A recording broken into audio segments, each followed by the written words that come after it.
Hello everyone, I am Dr. Forum Parekh, consultant gynecologist and endoscopic surgeon at Aditya Birla Hospital, Veeraval. So welcome to my Gynecare channel. तो आज हम बात करेंगे common question के बारे में जो हर एक प्रेग्नेंट महिला को होता है कि मेरा बेबी कब मूवमेंट करेगा।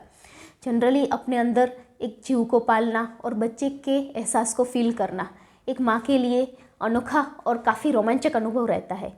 तो हम आज इसी अनुभव के बारे में बात करेंगे। जनरली हम बेबी के मूवमेंट को टॉपिक वाइज डिस्कस करेंगे ताकि आपके लिए समझना इजी रहे और हर पूरा टॉपिक भी कवर हो जाए। तो सबसे पहला क्वेश्चन, व्हेन बच्चे की मूवमेंट कब से शुरू होती है। तो अगर पहली प्रेगनेंसी हो तो बच्चे की मूवमेंट करीबन 20 से 22 हफ्ते यानी कि 5 से 6 महीने पे फील होना शुरू होता है। और अगर दूसरी या तीसरी प्रेगनेंसी हो तो बच्चे की मूवमेंट थोड़ी जल्दी फील होती है यानी कि 16 से 18 हफ्ते या फिर 4 से 5 महीने में मूवमेंट फील होना शुरू हो जाता है। सेकेंड क्वेश्चन, साइट मतलब कि बच्चे की मूवमेंट कहाँ पे फील होती है। तो जनरली 5 से 6 महीने के दौरान बच्चा नाभि के नीचे के पार्ट में होता है तो मूवमेंट वहाँ पे ही फील होती है। काफ़ी बार महिलाएं घबरा जाती है कि मेरा बच्चा नीचे आ गया, ऐसा नहीं होता है। बच्चे धीरे धीरे ऊपर की तरफ ग्रो करता है।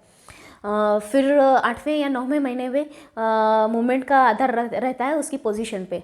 अगर बच्चा उल्टा है तो पैर की मूवमेंट नीचे की तरफ ज़्यादा फील होगी और अगर बच्चे का सर नीचे की तरफ है तो चेस्ट के नीचे बच्चे की मूवमेंट प्रीडोमिनेंटली फील होगी।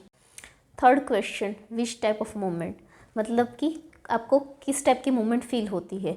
तो शुरुआत में जब बच्चा छोटा होता है तो उसके आसपास का पानी काफ़ी ज़्यादा होता है। जैसे कि एक बच्चा स्विमिंग पूल में है तो वो रोल करता है, साइड टर्न लेता है, गुलाटी मारता है, ये सारे मूवमेंट बेबी को होती है। और इसका एहसास आप जैसे मानो कि पेट में ऐसे बटरफ्लाई की विंग फ्लिप हो रही है, ऐसा आपको एहसास होता है। बट जैसे ही बच्चे का ग्रोथ होता है तो उसके आसपास का पानी कम हो जाता है और बच्चे के लिए स्पेस कम हो जाती है। जैसे कि बच्चा स्विमिंग पूल में से छोटे से बाथ टब में आ गया, ऐसा होता है। तो इस टाइम पे आपको मेनली या तो हाथ हिलाने की या फिर पैर हिलाने की, मतलब कि बेबी किक करता है, ऐसा मूवमेंट का एहसास होगा।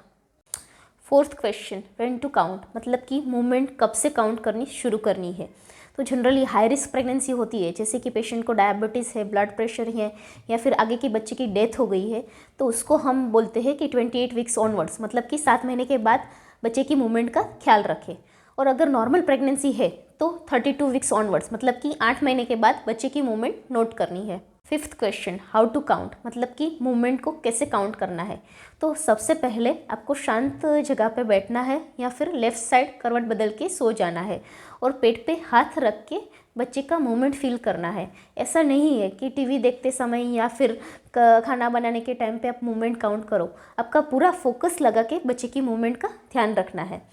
जनरली मूवमेंट काउंट करने के लिए दो ऑप्शंस रहते हैं आपके पास। सबसे पहले आता है पोस्ट मील काउंट मतलब कि सुबह नाश्ते के बाद, दोपहर को खाना खाने के बाद और शाम को डिनर के बाद 1 घंटे तक आपको बेबी का मूवमेंट फील करना है। ये तीनों का हिसाब मिला के 12 से ज़्यादा मूवमेंट आपको फील करनी है। बेबी की मूवमेंट को काउंट करने का सेकेंड मेथड है काउंट टू 10 मतलब कि आप जब भी कंफर्टेबल हो और बेबी की मूवमेंट अच्छे से फील हो रही हो तब आपको काउंट करना शुरू करना है। 2 घंटे में 10 से ज़्यादा मूवमेंट होनी चाहिए। अगर आपको 10 से कम होती है तो रिपोर्ट करना है।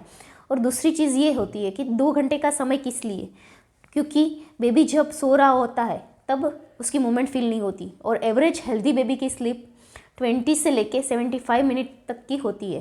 तो अगर 2 घंटे में आपको एक भी बार बेबी की मूवमेंट ना फील हो तो हॉस्पिटल में तुरंत चेकअप करवाना चाहिए। तो अब बात करते हैं कि किस वजह से बच्चे की मूवमेंट कम हो जाती है। तो पहला, मैटरनल कॉजेस मतलब कि मदर रिलेटेड कोई कॉज हो। तो काफ़ी बार अगर प्रेग्नेंट लेडी में जो मदर है उसकी चर्बी ज़्यादा होती है, पेट की चर्बी ज़्यादा होती है तो भी मूवमेंट फील नहीं होती, या फिर जो मेली है प्लासेंटा की लोकेशन आगे की तरफ होती है तो बच्चे की मूवमेंट कम फील होती है, या फिर मदर बहुत ही हेवी एक्सरसाइज कर रही है, अल्कोहल ले रही है या फिर सिगरेट स्मोकिंग कर रही है तो बच्चे की मूवमेंट कम हो सकती है। सेकेंड इज़ फीटल कॉजेज़ मतलब कि बच्चे के वजह से कुछ हो रहा है तो उसमें आता है कि बच्चे के आसपास का पानी कम हो गया हो, या फिर बच्चे के ब्रेन में कोई तकलीफ़ हो, बच्चे की किडनी में कोई तकलीफ़ हो, या फिर पैरों में कोई तकलीफ़ हो। तो इस कारण से भी बच्चे की मूवमेंट कम हो जाती है। एक नॉर्मल वेरिएशन रहता है कि जब भी बच्चा सो रहा होता है तब काफ़ी बार मूवमेंट कम होती है या फिर फील नहीं होती है, तो वो नॉर्मल रहता है। So final question, when to report, doctor को कब दिखाना चाहिए? जब भी लेडी प्रेग्नेंट होती है तो उसकी मैटरनल इंस्टिंक्ट काफ़ी स्ट्रांग होती है, मतलब कि उसकी सिक्स सेंस बेबी को लेके काफ़ी स्ट्रांग होती है। उसको पता चल जाता है कि कभी बच्चा नॉर्मल है और कभी बच्चे में तकलीफ़ है। तो अगर ये 3 कंडीशन है जिसमें आपको डॉक्टर को रिपोर्ट करना है। फर्स्ट, अगर आपको 2 घंटे में बच्चे की मूवमेंट बिल्कुल फील ना हो तो। सेकेंड, अगर बच्चे की मूवमेंट पहले के कंपैरिजन में कम हो गई हो तो। थर्ड, अगर 12 घंटे में बच्चे की मूवमेंट 10 से कम हो तो फिर डॉक्टर को रिपोर्ट करना है। जनरली काफ़ी बार ऐसा होता है कि 1 घंटे में आपको बेबी की मूवमेंट फील ना हुई हो, तो आपको जूस पीना है या फिर खाना खाना है, फ्रेश होके एक वॉक करना है और फिर से ध्यान लगा के बच्चे की मूवमेंट को फील करना है। अगर 2 घंटे में कुछ भी मूवमेंट ना हो तो फिर तुरंत डॉक्टर को रिपोर्ट करना है। जब भी बच्चे की मूवमेंट कम होती है तो 90% केसेस में परसेप्शन रॉन्ग हो, वो ऐसी संभावना रहती है। मोस्ट ऑफ केसेस में नॉर्मल होता है, बट 10% केसेस में ऐसी संभावना रहती है कि बच्चे को डिस्ट्रेस हो रहा है। तो इस केस में डॉक्टर क्या करते हैं, तो जैसे ही आप रिपोर्ट करते हो कि बच्चे की मूवमेंट कम है तो हम एनएसटी का ग्राफ निकालते हैं, जो बेसिकली ईसीजी जैसा ही होता है, बच्चे की धड़कन का ग्राफ होता है। और अगर ज़रूरत लगे तो अल्ट्रासाउंड करके और डॉपलर करके बच्चे का थोरो इवेल्युएशन करते हैं कि बच्चे को कोई दिक्कत नहीं है ना। तो यहाँ पे हमारा ये सेशन ख़त्म होता है। अगर आप इस सेशन को लेके कोई भी क्वेश्चन है तो फिर आप कमेंट बॉक्स में डाल सकते हो या फिर इंस्टाग्राम पे भी मुझे पूछ सकते हो। So thank you all.